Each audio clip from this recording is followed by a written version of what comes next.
Hey guys, and welcome back to this channel. In this video, I'll be showing you guys how you can complete the Catch 'em All achievements and grow a garden without hatching eggs. So for instance, you have already gotten the brown mouse, and this achievement came up when, once you've already hatched it, so it didn't count. What you can do, get an alt account or get a friend. You're going to take your pet and you're going to give it to them, and they are going to give your pet back to you, and then you'll get the achievement.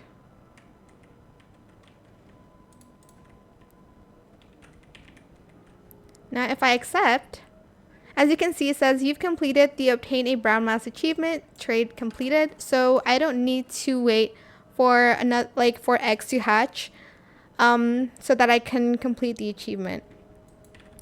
And that is it for this video. I hope it was helpful for you guys. Don't forget to like, comment, share, and also subscribe to this channel if you haven't done that already. If you have any more questions about this video, just leave it in the comment section down below. I will try my best to answer them all for you guys. And if you found this video helpful, please click the thanks button as well. That is it. Thank you so much for watching. Bye.